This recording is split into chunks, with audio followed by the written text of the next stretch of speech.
اب میرے بھائیوں اگلی دو صورتیں جو ہے نا وہ ایک عرب کی جو ایک ہسٹری ہے نا اس کو بریف کر رہی ہیں۔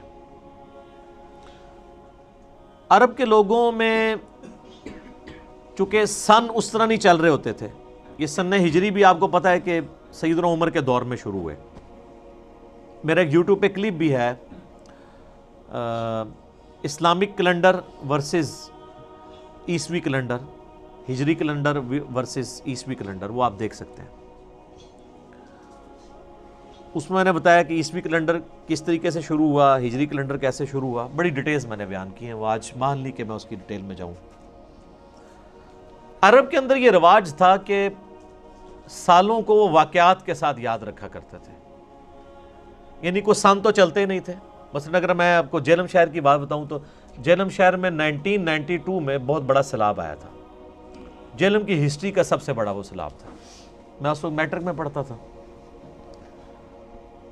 تو اب کئی لوگ جو 1992 میں پیدا ہوئے ہیں نا، تو وہ ان کی مائیں جب اپنے بچوں کا تعارف کرواتی ہیں نا تو وہ جہلم میں ہوتا، وہ کہتے ہیں جس سال سیلاب آیا سی نا اے ادو پیدا ہوا سی، واقعات سے یاد رکھا جاتا نا۔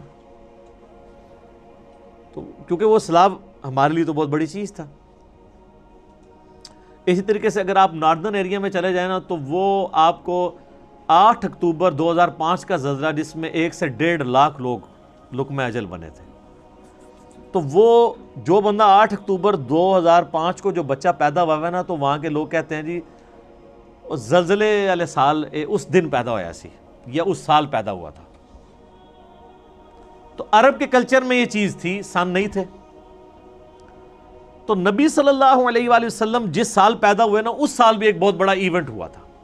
ظاہر ہے ہر چیز معجزانہ طور پہ اللہ تعالیٰ کی طرف سے پری پلانڈ چل رہی تھی نا، اور وہ ہوا تھا ہاتھیوں کی ہلاکت کا واقعہ۔ اسے کہا جاتا تھا عام الفیل، ہاتھیوں والا سال۔ نبی علیہ السلام اس سال پیدا ہوئے تھے، آپ کی پیدائش اس سال میں ہوئی۔ جامعہ ترمذی میں صحیح سند کے ساتھ حدیث ہے کہ نبی صلی اللہ علیہ وآلہ وسلم عام الفیل والے سال پیدا ہوئے، جس سال ابراہ کے لشکر کو اللہ تعالیٰ نے ابابیل کے ذریعے ہاتھیوں کے لشکر کو تباہ و برباد کیا۔ اور اس کا ایک طریق دلائل النبوہ میں بھی موجود ہے، اس میں محمد بن اسحاق انس بن مالک کے شاگرد کہتے ہیں کہ نبی علیہ السلام عام الفیل والے سال 12 ربیع الاول کو سوموار کے دن پیدا ہوئے۔ تو یہ واقعہ یوں تھا کہ چونکہ آپ کو پتہ ہے کہ خانہ کعبہ اسلام سے پہلے بھی مشرکین عرب کے لیے ایک رسپیکٹیبل جگہ تھی، کیونکہ وہ ابراہیمی تھے، حج پہلے بھی کرتے تھے، اگرچہ وہ بگڑی فارم میں تھا، اللہ کو مانتے تھے لیکن ساتھ بتوں کو بھی شریک کرتے تھے۔ تو یمن کا ایک بادشاہ تھا ابراہ، وہ کرسچن تھا، وہ جیلس ہوتا تھا، اس نے بھی یمن کے اندر ایک کعبے کے مقابلے پہ ایک بلڈنگ کھڑی کی اور ارادہ کیا کہ لوگوں کو اس طرف مائل کیا جائے کہ وہ یہاں پہ بھی آیا کریں حج کے لیے اور خانہ کعبہ کی رونق ختم ہو جائے۔ کیونکہ خانہ کعبہ کی رونق جو ہے وہ عرب کے لوگوں کی اکانومی کا ایک ذریعہ بھی تھی۔ ظاہر ہے اتنے ٹورسٹ آج بھی آپ دیکھ لیں، دنیا میں کون سا ملک ہے جس میں اتنے زیادہ لوگ کروڑوں کی تعداد میں جاتے ہوں اور وہاں پہ دیکھنے کی کوئی چیز نہ ہو۔ یعنی آپ اگر مکہ شریف چلے جائیں تو نہ تو وہاں پہ کوئی سبزہ ہے، چٹیل کالے پہاڑ ہیں، ٹوریزم کی جو جگہ ہی کوئی نہیں ہے وہ، لیکن اتنی بڑی یعنی ان کی اکانومی ٹوریزم کی اسی کے اوپر چل رہی ہے، اتنی خریداری ہوتی ہے۔ تو اس زمانے میں بھی یہ تھا کہ چونکہ پوری دنیا سے لوگ آتے تھے، ایک بابرکت جگہ سمجھی جاتی تھی، تو ابرا نے یہ پلان کیا کہ میں ایک بلڈنگ مقابلے پہ بناؤں تاکہ لوگ یہاں پہ آنا شروع ہو جائیں۔ تو وہ وہاں پہ تو لوگ ظاہر نہیں جائیں گے، اللہ نے دل جوڑے ہیں اس طرف۔ سورۃ الحج میں آتا ہے کہ ہم نے ابراہیم سے کہا اناؤنسمنٹ کر، تم دیکھو گے دور دراز علاقوں سے بھی لوگ پتلے پتلے اونٹوں پہ بیٹھے، یعنی اونٹ بھی پتلے ہو جائیں گے سفر کرتے کرتے اور وہ یہاں پہ پہنچیں گے۔ الٹیمیٹلی یہ ہوا کہ قریش مکہ میں سے کسی نے جا کے نا، اس نے وہ جو کعبے کے مقابلے پہ وہ جو کوئی بلڈنگ بنائی تھی وہاں پہ جا کے اس نے جا کے رفع حاجت بھی کر دی۔ تو ابرا کو پھر غصہ آ گیا، اس نے پھر کہا کہ میں نا کعبے کے اوپر چڑھائی کر کے کعبہ ہی ختم کروں گا۔ اس کے لیے وہ ہاتھیوں کا لشکر لے کے آیا اور یہ ایک معجزانہ واقعہ تھا، اللہ تعالیٰ نے اس سال کو ایک منسوب کرنا تھا اس چیز کے ساتھ. ادروائز تو بعد میں صحیح مسلم میں آتا ہے یزید نے بھی کعبے پہ چڑھائی کی ہے، خانہ کعبہ کی ایک دیوار بھی ڈیمیج ہوئی، غلاف کعبہ بھی جل گیا.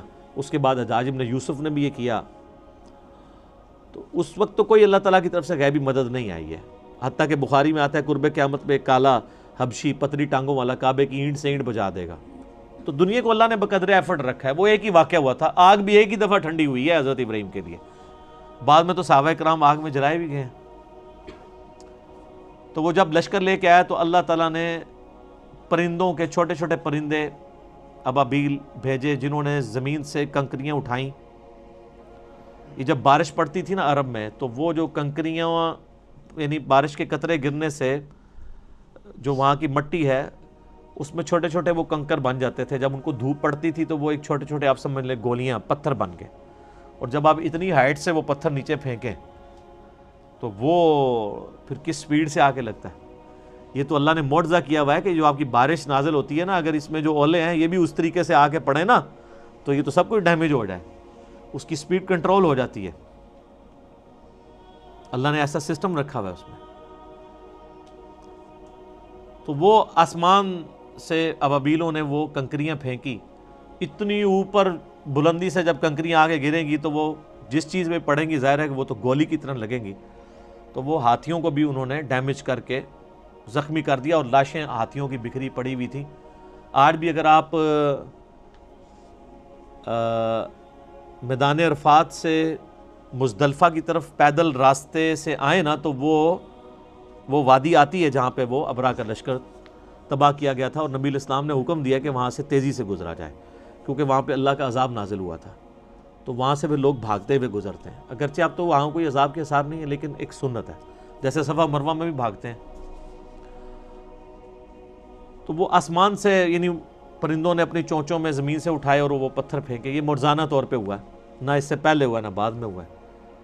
اور وہ پھر ہاتھیوں کی لاشیں گری پڑی ہوئی تھی، بھوسے کی مانند وہ زمین پہ بکھرے ہوئے تھے. تو اس واقعے کا ذکر اللہ تعالیٰ نے کیا ہے. یعنی قریش مکہ کو اپنی طاقت بتائی ہے کہ میرے لیے تمہیں تباہ و برباد کرنا کوئی مسئلہ نہیں ہے. تم نے تو یہ منظر اپنی آنکھوں میں سے، تمہارے ماں باپ زندہ ہیں جنہوں نے یہ منظر اپنی آنکھوں سے دیکھا ہوا ہے. تو اللہ تعالیٰ کے لیے مسئلہ ہے کہ اپنے نافرمانوں کو تباہ و برباد کر دے. تو وہ سال کہلاتا تھا عام الفیل، ہاتھیوں کی تباہی کا سال. اور نبی الاسلام کی پیدائش اسی سال ہوئی 571 عیسوی. عام الفیل بنتا ہے. الم تر کیف فعل ربک باصحاب الفیل، کیا تم نے نہیں دیکھا کہ تمہارے رب نے ہاتھی والوں کے ساتھ کیا سلوک کیا. الم یجعل کیدہم فی تضلیل، کیا اللہ نے ان کے مکر و فریب کو ناکام نہیں کر دیا. کتنے کر و فر کے ساتھ وہ بادشاہ آیا تھا کہ میں کعبے کو ڈھانے جا رہا ہوں. پھر بدماشی اس نے کی. جو عبد المطلب تھے نبی الاسلام کے دادا، وہ خانہ کعبے کے اس وقت سردار تھے یعنی مکے کے. ان کے اونٹ بھی ہانک کے لے گیا تو یہ پھر گئے جا کے اونٹ واپس لیے. تو اس نے کہا اونٹ تو لینے آئے ہو تو کعبہ، میں تو کعبہ گرانے کے لیے. ان کا کعبہ جس کا ہے وہ اس کی حفاظت کرے گا. یعنی عبد المطلب کا جو یقین تھا نا کعبے کے بارے میں وہ آج کی سعودی حکومت کا نہیں ہے. یہ میں آپ کو یہ بتانا چاہ رہا ہوں. تو اللہ تعالیٰ فرماتا ہے کہ دیکھو ہم نے ان ہاتھی والوں کے ساتھ کیا کیا، ان کے مکر و فریب کو ناکام کر دیا. وَأَرْسَلَ عَلَيْهِمْ طَيْرًا أَبَابِيلَ، اور ہم نے بھیج دیے ان پر پرندے غولوں کے غول. تَرْمِيهِمْ بِحِجَارَةٍ مِّن سِجِّيلٍ، جو ان پہ رمی کرتے تھے، برساتے تھے ان پہ پتھر، کنکریاں، چھوٹے چھوٹے پتھر کی کنکریاں اوپر سے پھینک. بس انہوں نے پھینکے ہی ہے، ظاہر ہے انہوں نے کوئی گنیں نہیں تھی اٹھائی ہوئی. اتنی بلندی سے اگر چھوٹا سا پتھر بھی پھینک دیا جائے تو سر وہ آپ کو پتہ ہے، آپ کو آج سائنس بتائے گی نا کہ ہر سیکنڈ میں 9.8 میٹر پر سیکنڈ کی رفتار اس میں ایڈ ہوگی ویلاسٹی، جو گریویٹیشنل ایکسلریشن ہے.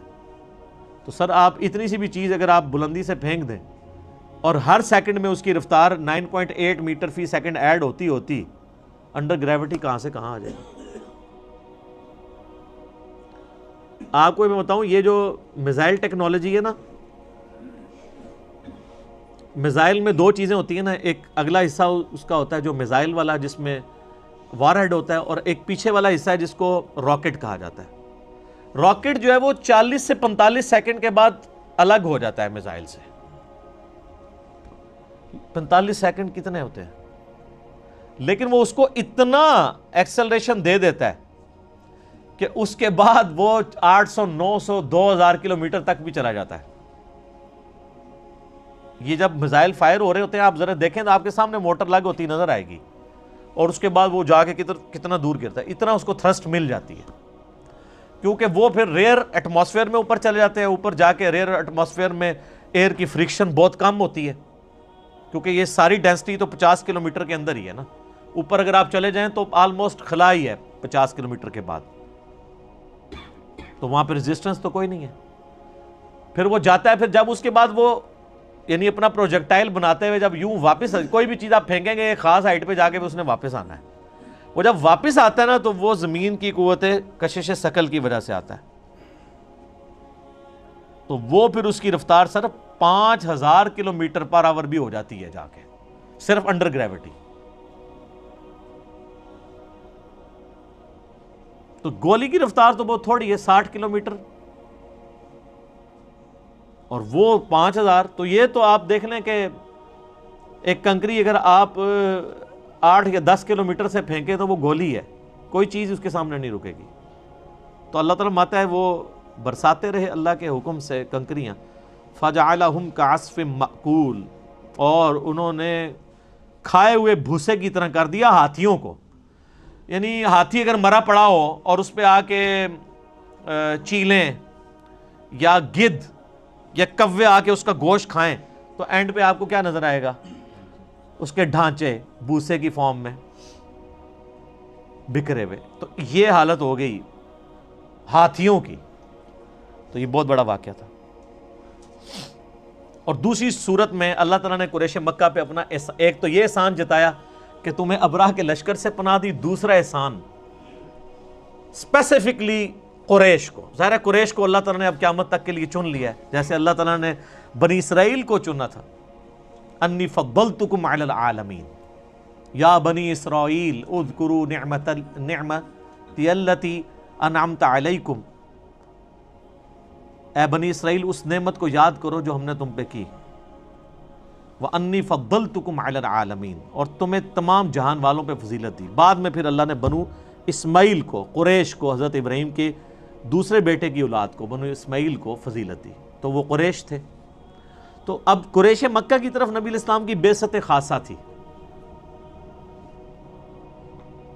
بعثت عامہ تو پوری انسانیت کے لیے, وَمَا أَرْسَلْنَاكَ إِلَّا كَافَّةً لِلنَّاسِ بَشِيرًا وَنَذِيرًا. لیکن بعثت خاصہ جو ہے وہ قریش کی طرف تھی, عرب کے لوگوں کی طرف. تو ظاہر قریش نے ہی دعوت قبول کرنی تھی, تو دنیا کو تل پٹ کرنا تھا. تو اللہ نے قریش کے لوگوں کو اپنا احسان یاد کروایا. لِإِيلَافِ قُرَيْشٍ, اور یہ دیکھیں قریش کا قبیلہ واحد قبیلہ ہے جس کا نام قرآن میں آیا ہے. ویسے ساڑھے فرحان صاحب بھی قریشی نے. تو اللہ تعالیٰ نے فرمایا کہ لِإِيلَافِ قُرَيْشٍ, بسبب اس کے کہ اللہ نے الفت پیدا کر دی قریش کے دل میں, محبت ڈال دی قریش کے دل میں. إِيلَافِهِمْ رِحْلَةَ الشِّتَاءِ وَالصَّيْفِ, الفت کس چیز کی؟ تجارتی سفر کی, سردیوں کے موسم میں بھی اور گرمیوں کے موسم میں. ہمارے جو آج کل کے قریشی ہیں تو اسی سے ہی باہر نہیں نکلتے. یہ ان قریش کے لوگوں کی بات ہو رہی ہے کہ اللہ نے کہا ہم نے ٹف ماحول کا تمہیں عادی کر دیا ہے, اور تمہارے دل میں محبت رکھ دی ہے سفر کی, ریگستانی سفر جو دنیا کا مشکل ترین کام ہے. تو یہ اللہ نے تمہارے دل میں ایسی محبت ڈالی ہے کہ تم اتنا مشکل کام کرنے کے لیے بھی تیار ہو جاتے ہو. کتنا لمبا لمبا سفر کرتے ہو, سردیوں میں بھی گرمیوں میں بھی. اور کس لیے کرتے ہو؟ پیٹ کے لیے ہی. تجارت کرتے تھے. ظاہر ہے عرب کے اندر تو کچھ بھی نہیں اگتا تھا. یہاں ہندوستان سے جو مسالہ جات پہنچتے تھے وہ آ کے عرب کے بارڈر کے اوپر آتے تھے, وہاں سے وہ اٹھا کے یمن میں اور یعنی شام کے اندر لے کے جایا کرتے تھے. یہ ان کی تجارت ہوا کرتی تھی. تو اللہ تعالیٰ میں ہم نے تمہارے دلوں میں محبت ڈال دی ہے سفر کی. گرمی ہو سردی ہو تم سفر کرتے ہو. یہ قریش کے اوپر اللہ کا احسان ہے کہ تمہارا سارا جو لائف لائن ہے تجارت ہے، اور اس تجارت کے لیے سفر بڑا ضروری ہے. سفر دنیا کا مشکل ترین کام ہے، اور تمہارے دل میں اللہ نے سفر کی محبت ڈال دی ہے. اتنے مشکل، اور یہ سر ان کی ایک عادت تھی جو اللہ نے پھر یوٹیلائز کی ہے. سر اتنے ٹف ماحول کے عادی لوگ ہی تھے جنہوں نے رومن اور پرشین امپائر پھر الٹی ہے، لیکن ان کو اپنی یہ خوبی پتہ نہیں تھی. دو خوبیاں تھیں ان کے اندر، ایک ٹف ماحول کے عادی تھے، اور دوسرا یہ کہ جب زبان دے دیتے تھے نا پھر گردن ہی کٹتی تھی، پیچھے نہیں ہٹتے تھے. اس لیے آپ دیکھ لیں قریش مکہ میں کوئی منافق نہیں تھا. ابو جہل تھا تو منافق نہیں ہوا، وہ سامنے آ کے لڑا، اس نے کہا لڑوں گا مر جاؤں. ایون گردن کاٹنے لگے، اس نے کہا نیچے سے کاٹنا، پتہ لگے کسی سردار کی گردن ہے. یعنی وہ اپنے باطل دین کے اوپر بھی بڑے محکم ہوتے تھے. اور جو رسول اللہ کے ساتھ اٹیچ ہوئے ہیں مکے کے لوگ، وہ آپ دیکھ لیں پھر کتنے پیشن کے ساتھ ہیں. اور جو فتح مکہ کے بعد مسلمان ہوئے ہیں وہ بھی لوگ جب پکے مسلمان ہوئے ہیں تو پھر آپ دیکھ لیں کہ ان لوگوں نے کتنی قربانیاں دی ہیں، اسلام کے لیے قربانیاں دی ہیں. تو اور دو ان کے اندر خامیاں تھیں. ایک تھی طوائف الملوکی، آپس میں لڑتے رہنا. بہادر تھے لیکن دو بہادر بھائی آپس میں ہی لڑتے رہیں تو تیسری جگہ کیا وہ فتح کریں گے. اور دوسرا چٹے ان پڑھ، جاہل، امی. اللہ نے یہ دو خامیاں ان کی دور کر دی. ان کے اندر اتفاق پیدا کر دیا. نبی علیہ السلام کی شکل میں ان کو ایک لیڈر دیا جس نے عرب کے لوگوں کو ایک جھنڈے کے نیچے جمع کر دیا. پھر سر دنیا کی کوئی پاور ان کا مقابلہ نہیں کر سکتی تھی. اگرچہ ان کے پاس اسلحہ نہیں تھا لیکن انہوں نے رومن اور پرشین امپائر سے ان کا اسلحہ چھین کے ان کو گرا دیا. ٹف ماحول کے عادی تھے. اور علم اللہ نے دے دیا، ان کی اپنی زبان میں ان کو کتاب دے دی، قرآن. تو وہ لوگ جو ان کو امی اور جاہل کہا کرتے تھے، یہودی اور عیسائی، سر جس نے سورہ نساء، سورہ المائدہ، سورہ بقرہ پڑھی ہوئی ہے، سورہ آل عمران، اس کے سامنے کون سا یہودی پادری اور عیسائی پادری ٹھہر سکتا ہے دلائل میں، اور جبکہ اس کی اپنی زبان میں ہو اور عرب کے لوگوں نے وہ رٹی ہوئی ہو کتاب. علم اتنا محکم دیا کہ کوئی ان کے سامنے ٹھہر نہیں سکتا تھا. سر نجاشی کے دربار میں حضرت جعفر طیار نے صرف سورہ مریم ہی تلاوت کی تھی نا تو سب کے اوپر سکتہ طاری ہو گیا تھا. کو حضرت جعفر نے کوئی تقریر تو نہیں یاد کی ہوئی تھی. سورہ مریم تھی جس میں بتایا گیا کہ بھئی عیسیٰ بن مریم کا سٹیٹس یہ ہے، یہ عقیدہ ہونا چاہیے.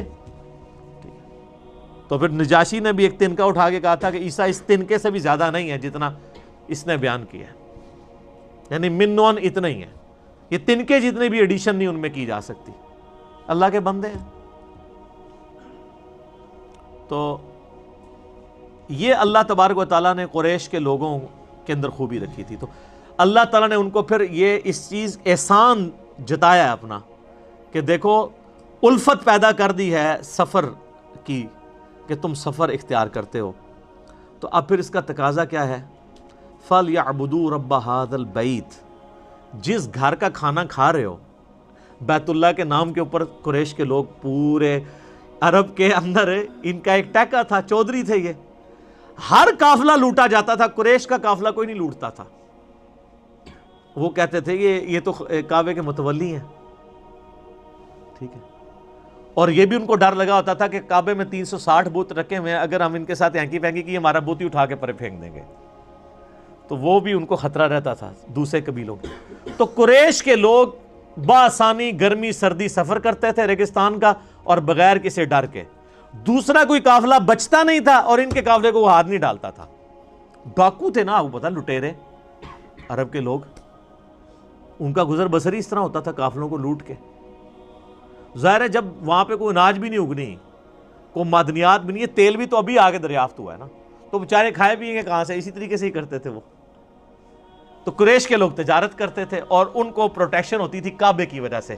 خانہ کعبے کے نام کا وہ کھانا کھا رہے ہوتے تھے اپنی تجارت. تو اللہ نے فرمایا تو یہ صرف کھان پین والے کام جو کیا ہوا ہے فَلْيَعْبُدُوا رَبَّ هَذَا الْبَيْتِ. تو عبادت بھی کرو نا اسی گھر والے رب جس کا یہ گھر ہے، اس رب کی. ساتھ بت کیوں رکھے ہوئے ہیں، شرکاء کیوں شریک کیے ہوئے ہیں؟ اس رب کی عبادت کرو جس کا یہ گھر ہے کعبۃ اللہ. الذی اطعمہم من جوع. وہ اللہ جس نے تمہیں کھلایا جبکہ تم فاقے میں تھے، وَآمَنَهُم مِّن خَوْفٍ، اور تمہیں امن دیا خوف میں۔ سارے قافلے خوف کی حالت میں گزرتے ہیں اور قریش کے قافلے کو کوئی لوٹتا ہی نہیں ہے۔ کیسا امن دیا ہے؟ کس کی برکت سے؟ کعبے کی برکت سے۔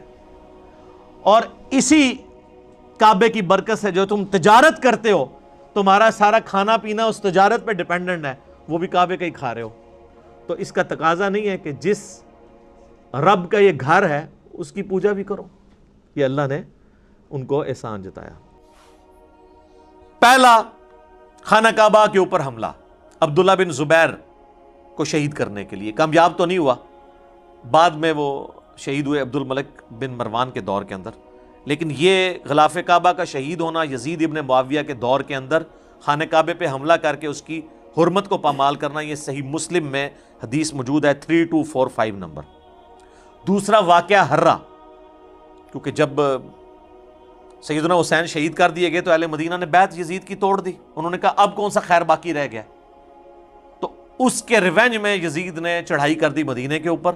جو یہ کہتے ہیں جی وہ یہ تاریخی باتیں ہیں جی 600 صحابیات جو ہیں وہ نعوذ باللہ ان کے ساتھ بدکاری ہوئی اور صحابہ قتل ہوئے، مسجد نبی میں گھوڑے باندھے گئے، اس کو تو چھوڑ دیں سر، آپ انکار کریں واقعہ ہرہ ہوا ہی نہیں ہے، پھر ہم آپ کو کہیں گے بخاری مسلم میں واقعہ ہرہ موجود ہے، ٹھیک ہے۔ بخاری میں یہ حدیث 2601 2959 4024 4906، مسلم 3339 3319 3323 سے جو ہے ٹیٹرا 3 تک، جس میں یعنی اہل مدینہ سے ریلیٹڈ احادیث بھی موجود ہیں کہ جو اہل مدینہ کو ڈرائے گا دھمکائے گا اس پہ اللہ کی لعنت، اللہ کے فرشتوں کی لعنت، تمام لعنت کرنے والوں کی لعنت، جو مدینے میں بدعت جاری کرے گا اس پہ اللہ کی لعنت، اللہ کے فرشتوں کی لعنت، تمام لعنت کرنے والوں کی لعنت، اللہ تعالیٰ نہ اس کو کوئی فرض قبول کرے گا قیامت والے دن، نہ کوئی نفل قبول کرے گا۔ واقعہ ہرہ کا ذکر موجود ہے، یزید نے قتل عام کیا۔ اور یہ واقعہ ہرہ اتنا سینسٹیو واقعہ ہے کہ اس کے اوپر پردہ ڈالا نہیں جا سکتا۔ کہتے ہیں سلف کا فہم یہی وہ واقعہ ہے جس کی وجہ سے امام احمد بن حنبل نے یزید کے اوپر بڑے سخت کامنٹس کیے تھے، کیونکہ اس میں تو کئی صحابہ شہید ہوئے ہیں۔ وہی ابن جوزی کی کتاب کے اندر پوری سند کے ساتھ امام ابن جوزی نے الرد علی المتعصب العنید المانع من ذم یزید میں احمد بن حنبل کا قول نقل کیا، اور شیخ زبیر لزئی رحمہ اللہ تعالیٰ نے اسی کتاب سے حوالہ لیا ہے، بلکہ میری ویڈیو میں انہوں نے 1 to 1 مجھے پڑھ کے بھی بتایا تھا، اس وقت صرف عربی میں کتاب تھی۔ ابن جوزی نے اس کتاب میں نقل کیا ہے کہ امام اہل سنت احمد بن حنبل المتوفی 241 ہجری نے اپنے شاگرد سے فرمایا، ابن یحییٰ کو، جب اس نے یزید ابن معاویہ کے بارے میں پوچھا تو احمد بن حنبل کہنے لگے یزید وہی ہے جس نے مدینے والوں کے ساتھ وہ کرتوت کیے جو اس نے کیے۔ میں نے پوچھا اس نے کیا کیا؟ فرمایا اس نے مدینے کو لوٹا۔ میں نے پوچھا کیا ہم یزید سے کوئی حدیث لے سکتے ہیں؟ فرمایا یزید سے حدیث مت بیان کرو، اور کسی کے لیے جائز نہیں کہ وہ یزید سے کوئی ایک حدیث بھی بیان کرے۔ میں نے پوچھا جب یزید نے یہ سب حرکتیں کی تھی تو اس کا ساتھ کس نے دیا تھا؟ تو انہوں نے فرمایا اہل شام نے۔ یہ کہتے ہیں جی کوفی تھے، حضرت حسین کو شہید کرنے والے۔ بھئی وہ کوفہ کے اگر الفاظ بخاری میں آتے ہیں کہ عبداللہ بن عمر نے کہا کہ جب ان سے مکھی اور مچھر کا مسئلہ پوچھا گیا، انہوں نے کہا تم لوگ یہ بات کرتے ہو، تم نے تو حسین ابن علی کو شہید کر دیا، جن کے بارے میں نے نبی علیہ السلام سے خود سنا تھا کہ حسن و حسین دنیا میں میرے 2 پھول ہیں، بخاری میں حدیث ہے۔ وہ کہتے ہیں وہ کوفیوں کو انہوں نے کہا۔ سر ظاہر ہے کہ کوفی انڈر کس کے تھے؟ آج اگر کوئی کہتا ہے پنجاب پولیس تو گورنمنٹ آف پاکستان کے انڈر ہے نا، یہ تو نہیں کہا جائے گا کہ پنجاب پولیس کا پرائم منسٹر سے کوئی تعلق نہیں ہے۔ تو کوفہ ایک صوبہ تھا شام کا، تو ڈائریکٹ عبید اللہ ابن زیاد کو گورنر کس نے لگایا ہوا تھا؟ یزید ابن معاویہ نے۔ کہتے ہیں جی وہ پتہ ہی نہیں چلا جی، وہ بس مار دیا، بعد میں یزید بہت پچھتایا۔ اچھا جی پچھتایا، پھر اس نے عبید کو قتل کروا دیا قصاصاً، اس کو گورنری سے ہٹا دیا؟ نہیں۔ اور یہ تو بخاری کے اندر ہے، یہ تیسرا سیاہ کارنامہ جو قتل حسین والا ہے، کربلا کا ذکر کہتے ہیں جی بتائیں، تو یہ بخاری کے اندر 3748 نمبر حدیث جس میں حسین علیہ السلام برأس الحسین امام بخاری نے لکھا ہے، جو انہوں نے عربی میں رکھا اور اردو سے ترجمے سے ہی نکال دیا۔ اسلام 360 میں بھی عربی میں لکھا ہے حسین علیہ السلام، اردو میں رضی اللہ عنہ کر دیا۔ سننا.com پہ لکھا ہے علیہ السلام عربی میں، اردو میں رضی اللہ عنہ کر دیا۔ تو یہ بخاری میں کربلا کا ذکر اس حوالے سے موجود ہے، ترمذی میں بھی ہے، ترمذی میں 3778 ہے کہ جب حسین ابن علی کا سر کاٹ کر عبید اللہ ابن زیاد کے سامنے تشت میں لایا گیا،